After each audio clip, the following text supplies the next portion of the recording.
¿Hacen alguna vez cuando alguien se ha desmayado?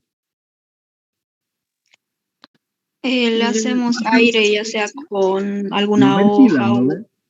Sí, Lo ventilan. Hay que ventilarlo, ¿no es cierto? Entonces, es algo parecido, pero la ventilación es nada más que la renovación del aire pulmonar. Eso es que se renueva el aire que está en los alvéolos, hablando más finamente. Si no, no, pues no. Por eso es que inspiramos, expiramos, inspiramos. ¿Y cuántas veces por minuto respiramos? A ver, ¿alguien?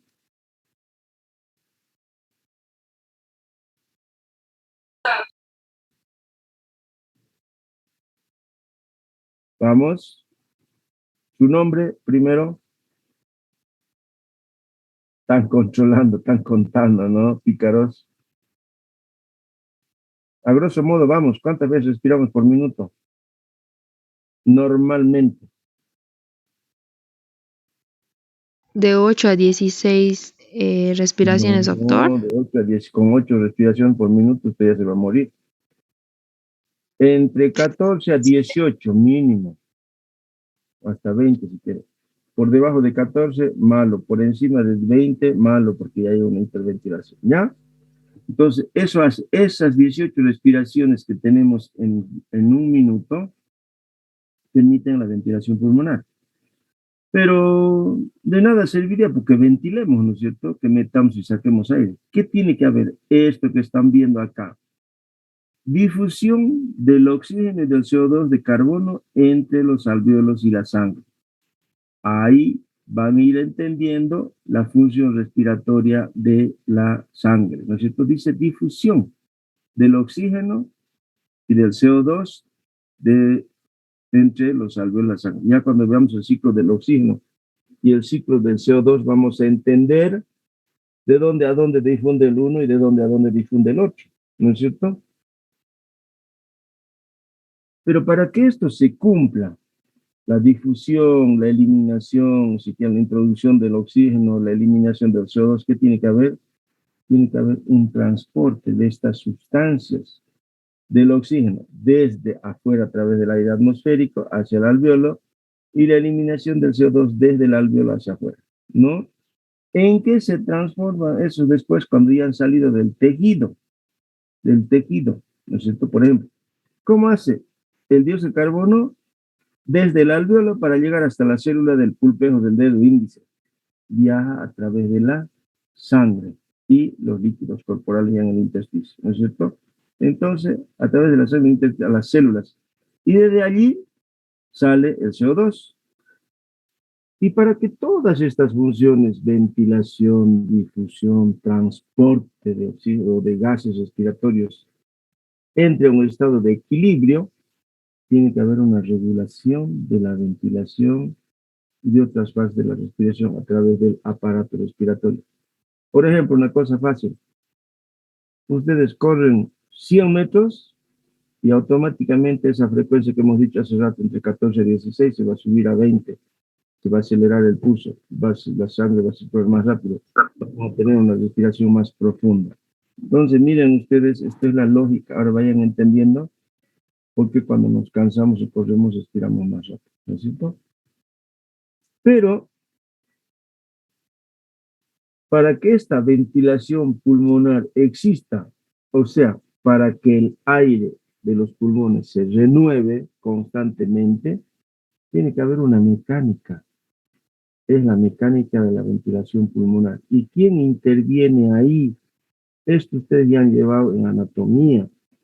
Y existen los músculos que producen la expansión y la contracción de los pulmones. O sea, se inflan y se desinflan, si vale el término, ¿no? Y esto lo puede hacer de dos maneras, ¿no? Por un movimiento hacia abajo y hacia arriba del diafragma para alargar y acortar la cavidad torácica, ¿no es cierto? Por elevación y descenso de las costillas para aumentar y disminuir los diámetros antero-posterior de la caja torácica, ¿no? Si ustedes introducen el aire, van a ver cómo la caja torácica se insufla y las costillas se horizontalizan. La inspiración implica un trabajo, hay que hacer un esfuerzo, mientras que la expiración es una cosa casi automática. ¿no? Uno mete el aire, le cuesta, pero sacarlo no, ¿no? Entonces, vamos viendo esto. Entonces hay movimientos de la pleura y de los pulmones y hay presiones que producen este movimiento. Hay presiones, ¿no es cierto? Y hemos visto eso, sabemos por la difusión, osmosis y todo, difusión de gases. Entonces, el pulmón evidentemente es una estructura elástica que se colapsa como un globo y expulsa todo su aire por la tráquea si no existe una fuerza que lo mantenga inflado. Pero el pulmón es como la esponja, tiene su distensibilidad, no se colapsa totalmente como un globo desinflado sin nada dentro, ¿no? Entonces, el pulmón está suspendido en el mediastino por el ilio, flota, ¿no?, en la cavidad torácica y está rodeado por una membrana que es la pleura, y hay una pleura parietal y una pleura visceral, y al medio de las dos hay un líquido interpelular que es lo que lubrica los movimientos del pulmón. Los pulmones están en constante movimiento, no es que están quietos, ¿no es cierto? Al inspirar aumentan de volumen, de tamaño, al expirar se colapsan, ¿no? Entonces, esta presión pleural es la presión de este líquido estrecho en este espacio estrecho que existe entre la pleura pulmonar y la pleura de la pared torácica, o sea, la pleura visceral y la pleura parietal. Esta presión normalmente al comienzo de la inspiración es aproximadamente menos 5 centímetros de agua, es negativa, ¿no? Por eso hace como una tracción a todos, ¿no? Esta es la presión necesaria para mantener el pulmón abierto en su nivel de reposo. Por eso el pulmón no está colapsado totalmente, gracias a esta presión, ¿sí? Si yo lesiono la pleura, esta presión se positiviza y el pulmón se colapsa. Y hay esto que ustedes ven aquí, dice presión alveolar, ¿no? Presión dentro del alveolo. ¿Esta a qué se debe? A que el aire que está en el interior de los alveolos pulmonares, ¿no es cierto?, cuando la glotis está abierta y no fluye ni entra aire hacia el interior ni hacia el exterior de los pulmones, las presiones en todas partes del árbol respiratorio, hasta los alveolos, son iguales a la presión atmosférica, que se considera la presión de referencia cero en las vías respiratorias, es decir, 0 centímetros de agua, ¿no? Esto es en los pulmones. Pero hay una presión transpulmonar. ¿Qué significa? ¿Qué es la diferencia de la presión entre la presión alveolar y la presión pleural?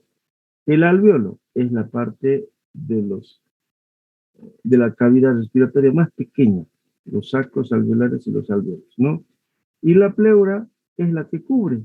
Entonces, esta presión transpulmonar, por el trans, desde el alveolo hasta la pleura, es como traspasando el tejido pulmonar, ¿no? Obviamente que los alveolos, no es que es un solo alveolo, son miles de alveolos, ¿no es cierto? ¿No? Es la diferencia de presión entre la presión de los alveolos y la presión de la superficie externa de los pulmones, que está cubierto por la pleura, y representa una medida de la fuerza elástica de los pulmones, ¿no?, que tienden a colapsar estos pulmones en cada expansión, que se denomina presión de retroceso elástico, ¿no?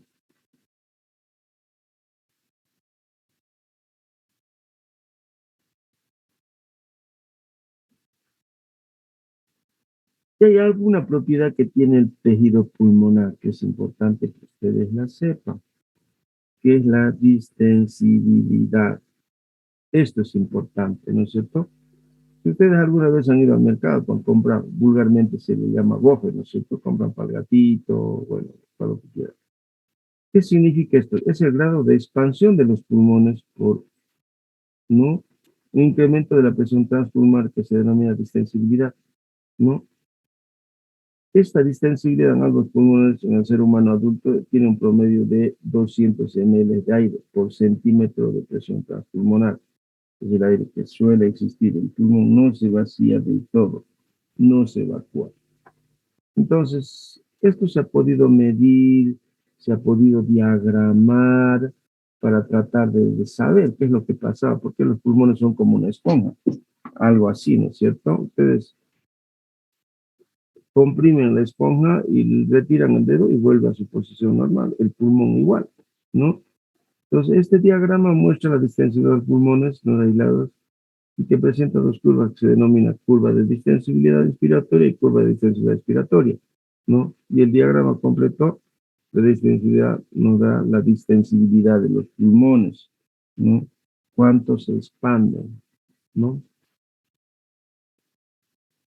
Y hay una sustancia, el agente tensoactivo de la superficie de colapso de los pulmones. ¿Qué significa, no? Este principio de la sustancia tensoactiva, ¿no?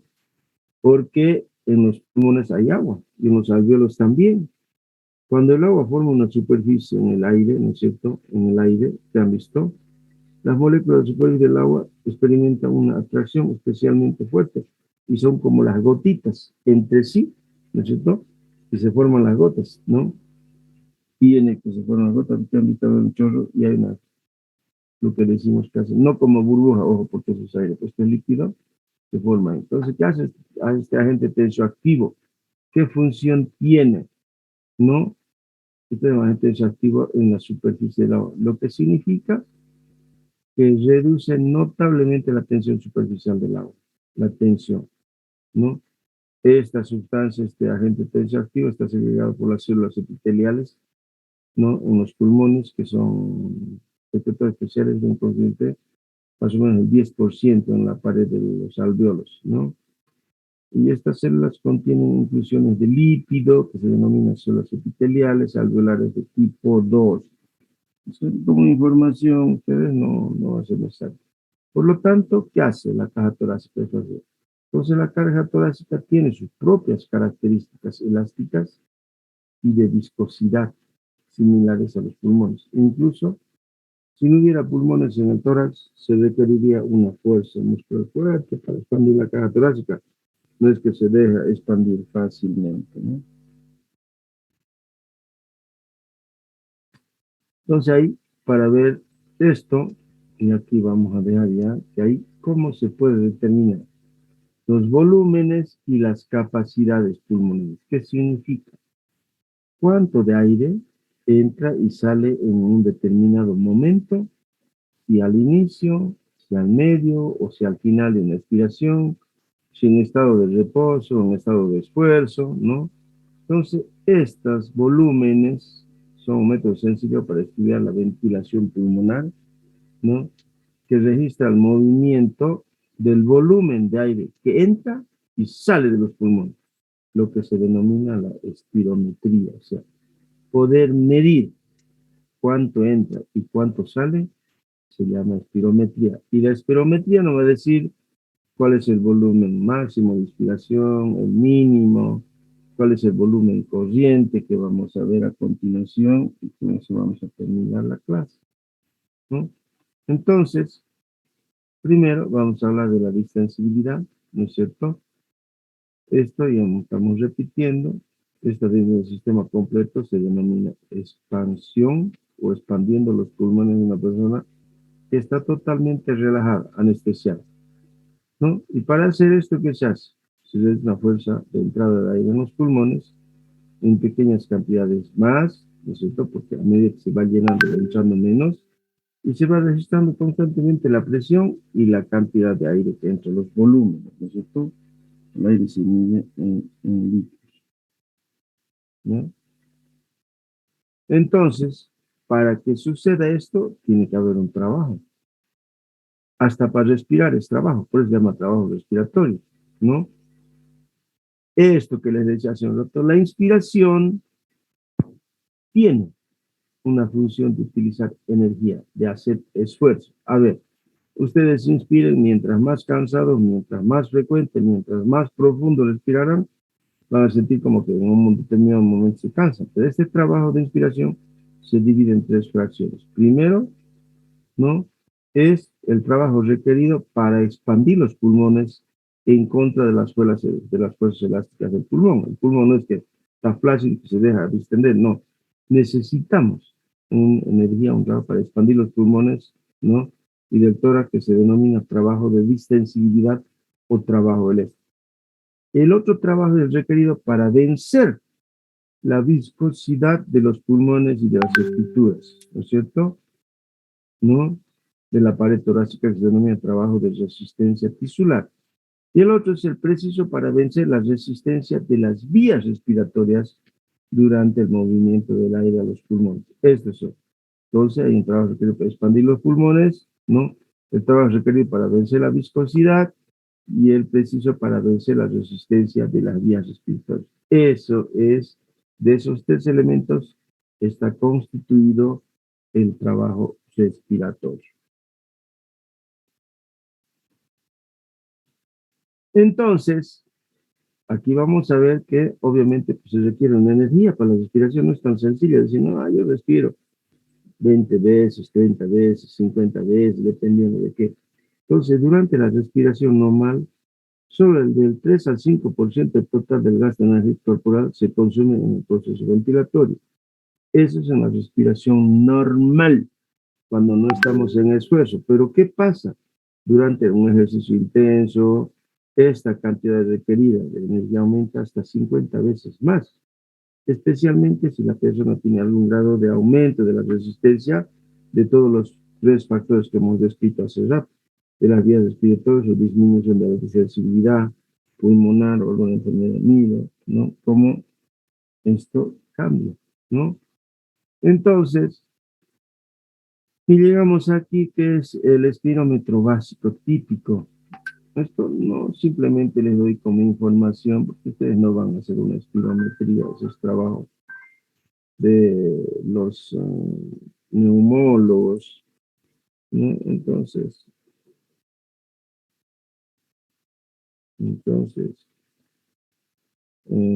pero es bueno saberlo, obvio, ¿no?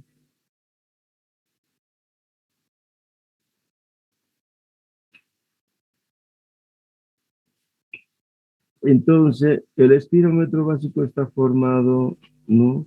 Es un tambor invertido sobre una cámara de agua, ¿no? Está equilibrado por un peso que permite sostener, ¿no? En el tambor hay un gas respiratorio que habitualmente es oxígeno, y este tubo se conecta a la boca con la cámara de gas, y cuando se respira hacia el interior y al exterior de la cámara, el tambor se eleva y desciende, y se hace un registro adecuado en una hoja de papel que está hecho para este procedimiento, ¿no? Entonces, eso es. Bueno, joven, no quiero, la clase de la próxima semana vamos a entrar a volúmenes, lo vamos a dejar aquí, repasen un poco, vamos viendo y la semana que viene seguimos. ¿Listo?